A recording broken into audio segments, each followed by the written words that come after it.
working hard? Kasi nagmamahal sila.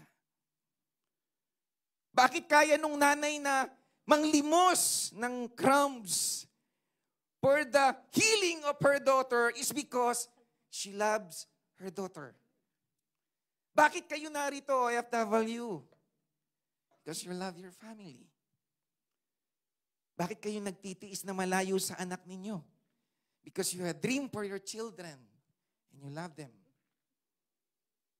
Bakit minsan kahit you feel slave sa company mo, hindi ka makapag-resign? Kasi alam mong may pinapakain ka.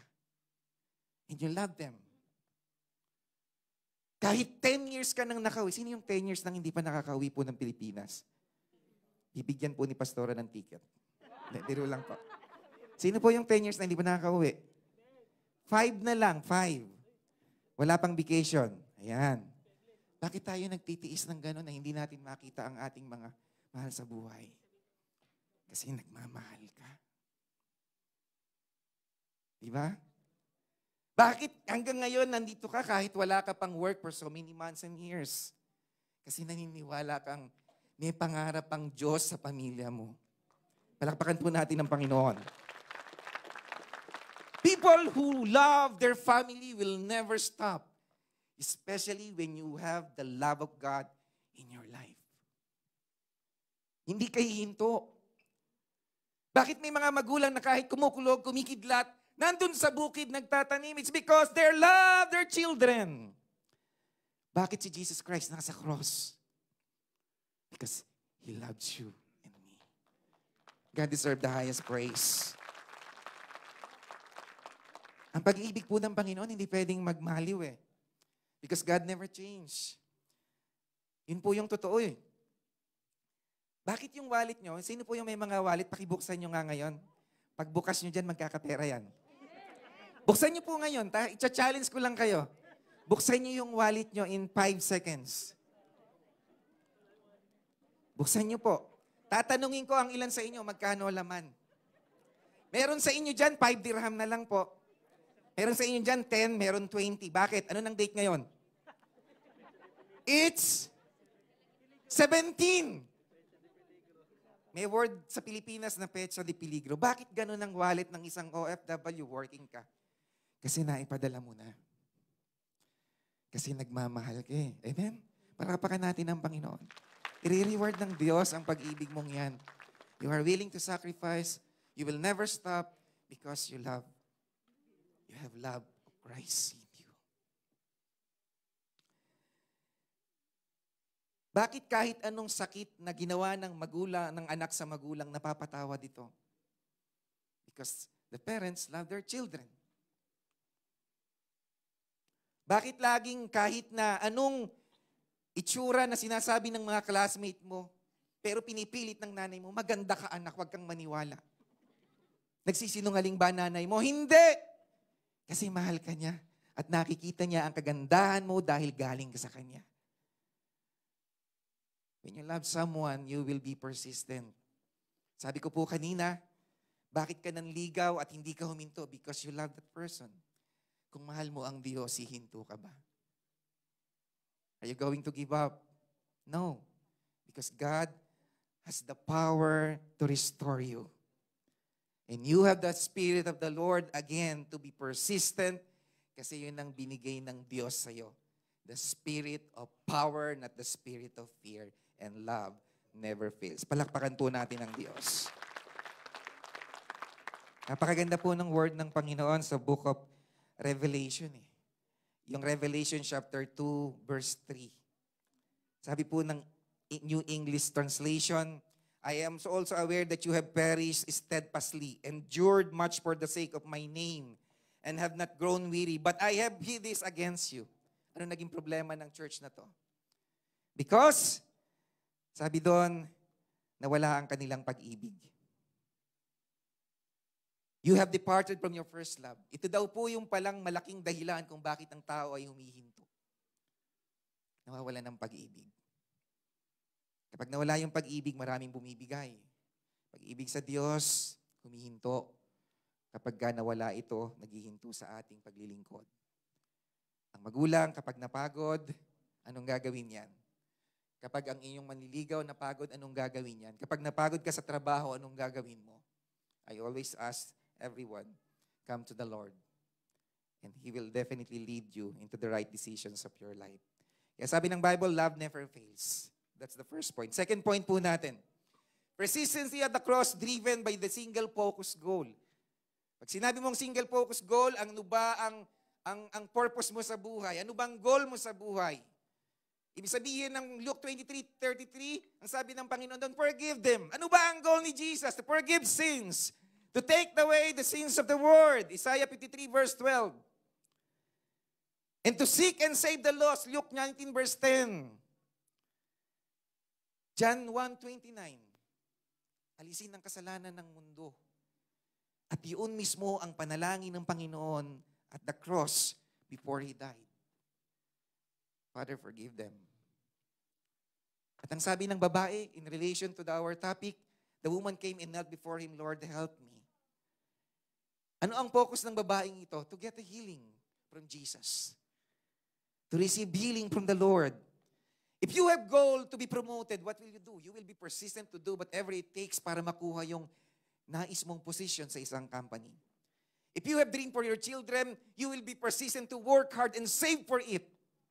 Hindi yung work ka ng work and then you spend it as well. Walang nangyayari sa buhay mo. You are persistent to save because you have a dream for your family. If you desire to go somewhere else, you will do everything to prepare for that journey. At kung may goal ka sa buhay, paghahandaan mo yon hindi bukas kung hindi ngayon. Ang mga taong nag-prepare noon, prepared na sila ngayon. Kung magsisimula ka pa lang, you should do it today and not tomorrow. Amen? If you have focus, single focus in your life, kung ano man yon sa buhay mo, you will be persistent because yun ay pangarap na nilagay sa iyo ng Diyos. Mga pangarap na dapat para sa iyo ay mangyari sa kalooban ng Panginoon at sa grasya niya sa ating lahat. Kung may focus ka sa buhay mo na matulungan ang mga kapatid mo, ang pamilya mo to be financially stable, anong dapat mong gawin? Alamin ang kaparaanan ng Biblia. Na savings is not enough. But remembering the Lord is the best way for you for the best future of your family. Shall we give Him a clap of praise? If you desire to serve God faithfully, will you not persist today? Kung gusto mong ma-please ang God mo, paglingkuran mo siya. That's your focus. Kung gusto mong magkaroon ng tinatawag na magandang buhay, ang sabi ng Proverbs 6:10-11, huwag kang maging tamad. Sabi ng Proverbs 6:10-11, a little sleep, a little slumber, a little folding of the hands to rest, and poverty will come on you. Kung may focus po tayo, we will persist and we will work hard for it kasama ng Diyos. Napakaganda po nung next slide natin that talks about focus in Psalms 91 verse 14-15. Ang sabi rito, the Lord speak because He has focused His love on me. Tingnan po natin ang gagawin ng Diyos sa inyo. I will deliver him, first reward. I will protect him, second. At ang sabi doon, He knows my name. People who knows God will definitely love Him because in the name of Jesus, sabi nga ng awit, there is something about that name. Hindi mo maipapaliwanag ang pangalang Jesus sa buhay mo. And you will love Him more. The more you meditate the word or the name Jesus, the more you desire to seek the name Jesus, you will love Him more. Because in the name of Jesus, you will see healing. You will see deliverance. You will see great things na hindi nakikita ng mata. More than you can imagine. Ephesians 3:20. At ang pangako ng Diyos, if you persistent in your prayer, sabi niya, when He calls out to me, anong sabi ng Diyos? Sarap po siguro yung nakikipag-usap ka, sumasagot yung kausap mo, di ba? Mahirap yung kausap mo, wall eh. Kaya yung mga magulang, minsan, galit na yung ugat. Tinatawag yung anak, nakasampu na, hindi pa sumasagot. Hala! Sasabihin ng nanay, bigi ba kayo? Later, mama. Relax na relax eh. But sabi doon, when He calls out to me, I will answer him. I will be with him in distress. I will deliver him and I will honor him.